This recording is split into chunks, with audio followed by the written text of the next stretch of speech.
নীলগিরি নীলগিরিকে বলা হয় বাংলার দার্জিলিং। দিগন্ত জুড়ে সবুজ পাহাড় এবং মেঘের লুকোচুরি যে কাউকে এর রূপ দিয়ে বিমোহিত করে রাখবে। যদি সমুদ্র পৃষ্ঠ থেকে 2200 ফুট উচ্চতায় মেঘ ছোঁয়ার ইচ্ছা থাকে, তাহলে নীলগিরি আপনার সেই ইচ্ছে পূরণ করবে। নীলগিরি পাহাড় চূড়াতে রয়েছে সেনাবাহিনীর পরিচালিত বাংলাদেশের সবচেয়ে সুন্দর পর্যটন কেন্দ্রগুলোর একটি নীলগিরি পর্যটন কেন্দ্র। বান্দরবান জেলা সদর থেকে প্রায় 50 কিলোমিটার দূরে 2200 ফুট উঁচু পাহাড়ের নাম নীলগিরি। নীলগিরি থেকে চারপাশে চোখ মেললে তাকালে সারি সারি মেঘের পাহাড়ে আছড়ে পড়া ও প্রকৃতির অপার সৌন্দর্য আপনাকে বিমোহিত করবে। নীলগিরির চূড়া থেকে পাহাড়ের সারির পাশাপাশি আকাশ পরিষ্কার থাকলে আপনার চোখে পড়বে বগালেক, বাংলাদেশের 5ম সর্বোচ্চ পাহাড়ের চূড়া কেওক্রাডং, কক্সবাজার সমুদ্র সৈকত এবং চট্টগ্রাম বন্দর ও সাঙ্গু নদী। এছাড়াও নীলগিরির কাছে আদিবাসী গ্রাম রয়েছে, পরিচিত হতে পারেন তাদের সংস্কৃতির সাথে। নীলগিরিতে সেনাবাহিনীর ক্যাম্প থাকার কারণে নিরাপত্তা নিয়ে কোনো বিভ্রান্তর কারণ নেই, তাই পরিবার নিয়ে অনায়াসেই ঘুরে আসতে পারেন বাংলার দার্জিলিং খ্যাত নীলগিরি। কখন যাবেন? নীলগিরি তার রূপের পরশা সারা বছরই মেলে ধরে থাকে। এক এক সময়ে এক এক রূপের আধার এই নীলগিরি। সকালে মেঘের ভেড়ার খেলা, সূর্যোদয়ের আলোর খেলা এবং বিকেলে সূর্যাস্ত কিংবা জ্যোৎস্না রাতের মায়াময় চারপাশ আপনাকে মুগ্ধ হতে বাধ্য করবে। সাধারণত বর্ষা, শরৎ ও হেমন্তে মেঘের বেলায় লুকোচুরি খেলা প্রত্যক্ষ করা যায় সুন্দর করে। আর এই জন্য নীলগিরিতে খুব সকালে যেতে হবে আপনাকে। শরৎ আর হেমন্তের মেঘ আর নীল আকাশ মিলেমিশে একাকার হয়ে থাকে। শীতে কুয়াশার চাদরে মরে থাকে চারপাশ। সে এক দেখার মতো দৃশ্য। তাই নীলগিরি যেতে পারবেন যে কোনো সময়। তবে বর্ষায় অতি বৃষ্টি হলে পাহাড় ধসের আশঙ্কা থাকে, তখন অনেক সময় নীলগিরি যাওয়ার রাস্তা বন্ধ থাকে। নীলগিরি যাবার উপায়: দেশের যে কোনো প্রান্ত থেকে চাইলে আপনি বান্দরবন যেতে পারেন। প্রথমে আপনাকে বান্দরবন আসতে হবে নীলগিরি যাওয়ার জন্য।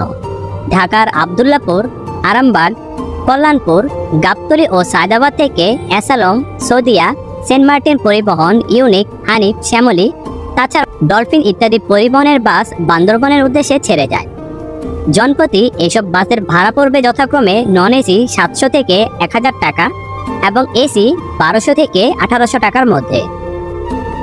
ঢাকা থেকে বাসে বান্দরবন যেতে সময় লাগে 8 থেকে 10 ঘন্টার মতো। ট্রেনে যেতে চাইলে ঢাকা থেকে চট্টগ্রামগামী সোনার বাংলা, সুবর্ণ এক্সপ্রেস, তাছাড়াও মহানগর, গোদলি এইসব ট্রেনে করে চট্টগ্রাম যেতে পারবেন। শ্রেণীভেদে ভাড়া পড়বে 350 টাকা থেকে 1200 টাকার মধ্যে। চট্টগ্রাম বদ্দারবাজার হাট থেকে পূবালী এবং পূর্বানী নামের দুটি বাস বান্দরবনের উদ্দেশ্যে যাত্রা শুরু করে। এই দুটি বাসে জনপ্রতি 220 থেকে 250 টাকা ভাড়া লাগতে পারে। চট্টগ্রামের দামপাড়া বাস স্ট্যান্ড থেকে 200 থেকে 300 টাকা ভাড়া করে আপনি বান্দরবন চলে আসতে পারবেন। বান্দরবন থেকে নীলগিরি বান্দরবন থেকে নীলগিরি যেতে পারবেন জিপ, চান্দের গাড়ি, মহেন্দ্র, সিএনজি অথবা লোকাল বাস দিয়ে। সবচেয়ে ভালো হবে যদি আপনি রিজার্ভ গাড়ি নিয়ে যান। এতে করে আপনি আশেপাশের আরও বেশ কিছু জায়গা ঘুরে দেখতে পারবেন।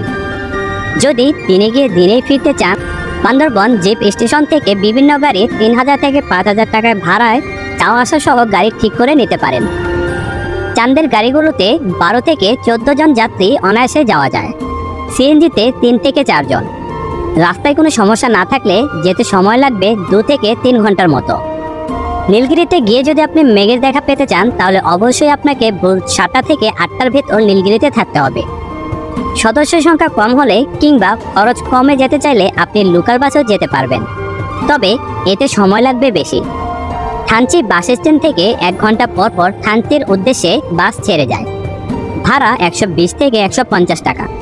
তবে আপনি চাইলে অন্য কোনো গ্রুপের সাথে নীলগিরি যেতে পারেন, সেক্ষেত্রে ভাড়া শেয়ার করে নিতে পারেন। নীলগিরি যাওয়ার পথে নিরাপত্তাজনিত কারণে সেনা চেকপোস্টে পর্যটকদের নাম এবং ঠিকানা লিপিবদ্ধ করতে হয়। সাধারণত বিকেল 5টার পর থেকে নীলগিরিতে উদ্দেশ্যে যাওয়া যে কোনো গাড়িকে আর ভেতরে যেতে দেওয়া হয় না। নীলগিরি পর্যটন কেন্দ্রে যাবার জন্য পর্যটকদের কাছ থেকে টিকিট বাবদ জনপ্রতি 50 টাকা এবং গাড়ি বাবদ আলাদা করে 300 টাকা পার্কিং ফি নেওয়া হয়ে থাকে। ভ্রমণ পরিকল্পনা: নীলগিরি যাওয়ার পথে মিলনচেরি ভিউ পয়েন্ট, শৈলপ্রপাত, চিম্বুক পর্যটন কেন্দ্র পার হয়ে যেতে হবে। রিজার্ভ গাড়ি নিলে এই স্পটগুলোতে নেমে কিছু সময় আপনি অতিবাহিত করতে পারবেন। গাড়ি ঠিক করার সময় অবশ্যই এটি আগে থেকে বলে রাখবেন। তবে সবচেয়ে ভালো হয় সকালে সরাসরি নীলগিরি চলে গেলে, তাহলে হয়তো আপনি মেঘের দেখা পেতে পারেন। ফিরে আসার সময় চিম্বুক পাহাড়ে কিছু সময় আপনি কাটাতে পারেন। তারপর শৈল